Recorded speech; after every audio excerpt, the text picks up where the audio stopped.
interactive. So could we have just a few people in the room? Should we make a circle? Either way.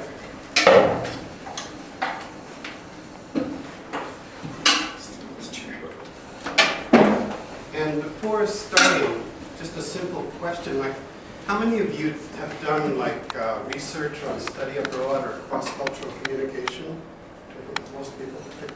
What framework have you used to explain the results? A lot of people use the Hall model of cultural, cross-cultural growth. Have you used any specific framework? It's usually X. Okay. Anyone else? What I'd like to do today is present one possible framework, and it's not a perfect one, but it's one way of explaining changes that occur when people learn a foreign language or foreign culture. And it's kind of a mind stretch, so I'm going to give a small little handout and go through 5 ideas together and see if we can kind of work with it. How many of you have heard of the idea of information theory? No? Okay. So I've been looking for a way to interpret the changes I see in many students, and one possible way, not a perfect way, is an information theory perspective. Yep, sure. And when you hear that word information theory, it's probably a lot of you think of kind of mathematical symbols and math type of things. Yep. Historically, information science came about when people were sending out signals over the radio and trying to get those signals condensed. But here's an idea. We can think of a signal as an information, right? And one interesting way is, what's the difference between a signal and noise?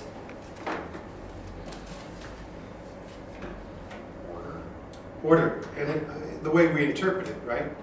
So information science is concerned about how we process incoming material. And it could be a framework to look at study abroad. And here are just 5 ideas. Maybe some of these ideas will feel intuitive, some of them might not, but information itself can be seen as like the opposite of entropy, of noise. And when you first started learning a foreign language, what did it seem like? Pretty much noise. And then as you started chunking, it got better. I think what we need to do in education is often help people chunk a little more effectively, chunk bigger layers, and help students understand that, because a lot of the frustration students have, like, oh, I'm studying Chinese now and I'm not really good at it. Sometimes I think, well, I just have to take it in right-sized chunks.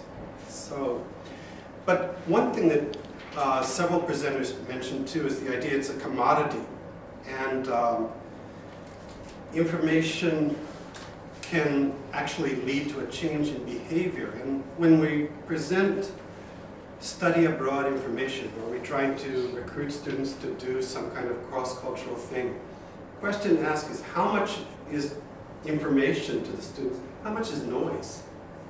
Ever been to like a presentation where you get a little bit of information but a lot of noise? Just like, what's this got to do with me? So that's one thing to think about when listening to presentation and giving presentation. What's your signal to noise ratio? So I think that's actually a brilliant idea, signal to noise ratio in education. And an interesting thing in information theory is they have the idea of side information, which is, it's information but it's not really relevant. So when you're doing like a cross-cultural training or stuff, what's relevant, what's not? It's an issue of power, isn't it? Like, how do you decide what's relevant? And here with the Taiwan experience, the Ministry of Education is saying, this is relevant, everything is, so there can be an information narrowing and something to be aware of. But just one lens is to think of, what is information, what is the main information, the target message, and what's peripheral. You know. The other thing that I'm finding really clear is, you notice like when you're reading in a second or third language, how fast it goes, or you're trying to listen to something.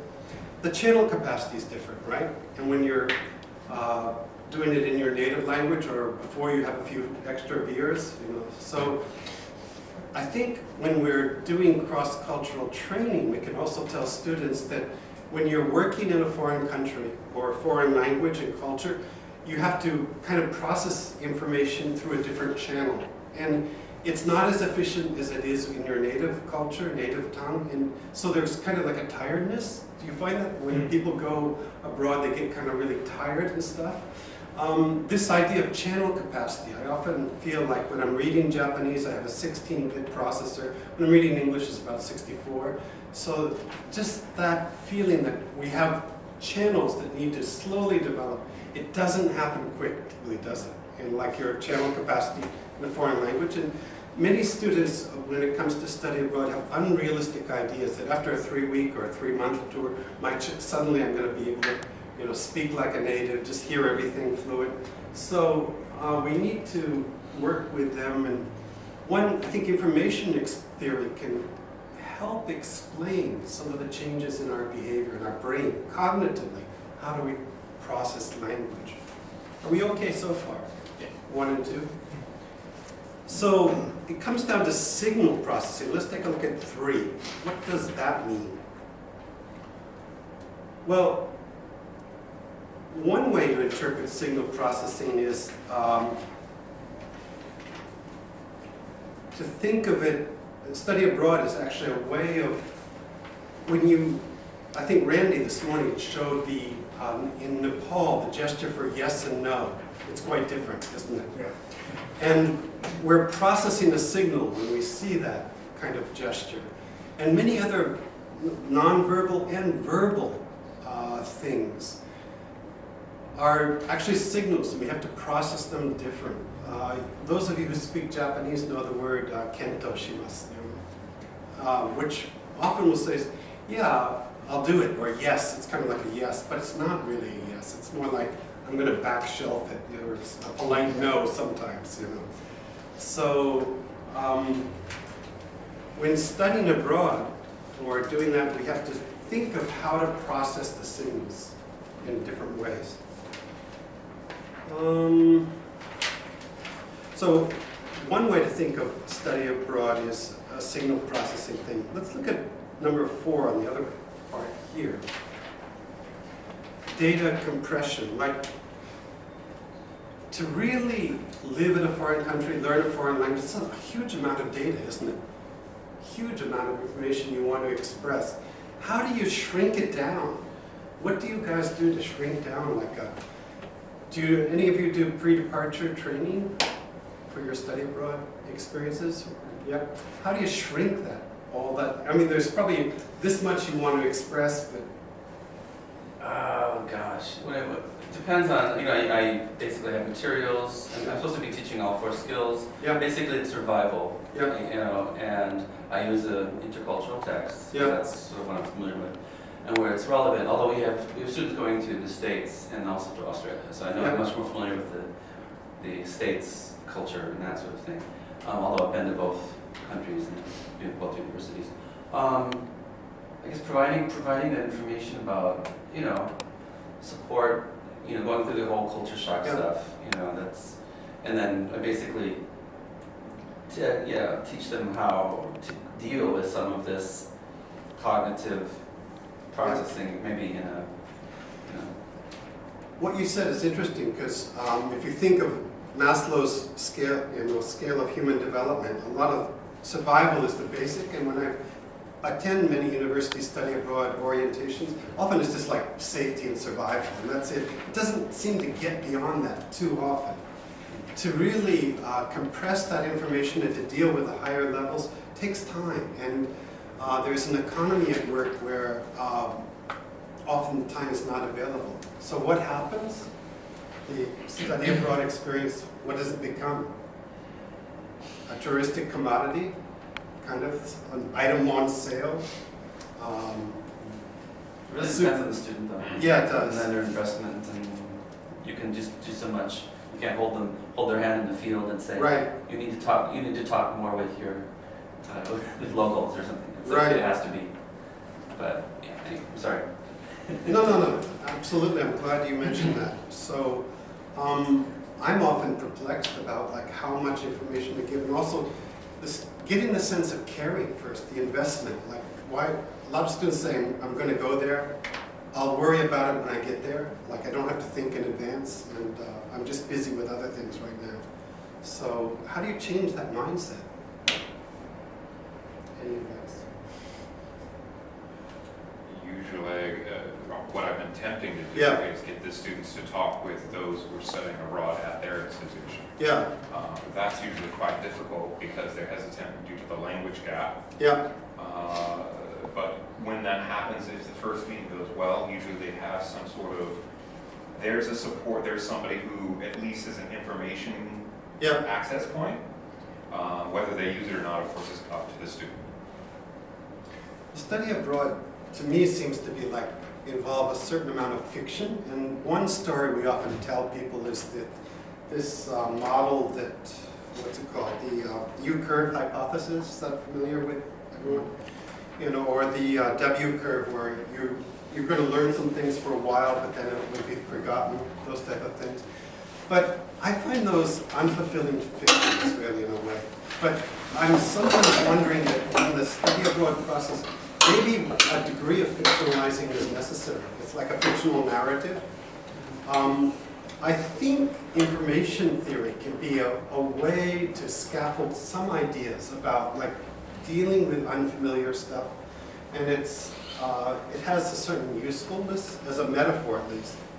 Let me briefly just show you how Taiwan and Japan market and scaffold their study abroad programs. I won't do it from here. This is Taiwan's study abroad program website.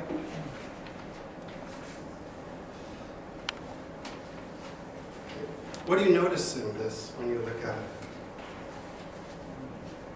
Actually, can you get the computer just on the, this big website should be on the screen? Have a closer look. Yeah. Participants don't look Taiwanese. Yeah. No, it's great. Well, I can't nationality, I can't generalize. They look transnational. Yeah. They look it looks like a transnational group. There's an effort towards diversity. Yeah. But it's hard, I don't want to profile Okay. based on nationality. Race.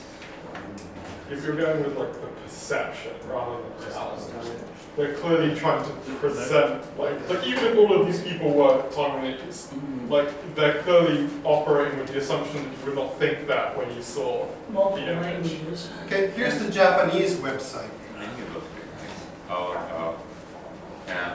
What differences do you see? Web design is quite different. All Japanese. No, yeah. Okay. Far Okay. less personal. Yep, less personal, but actually there's one, you know. So here you see, look at the gender ratios. Okay. Look at the gender ratios in Japan, mostly male. Okay. Including obviously.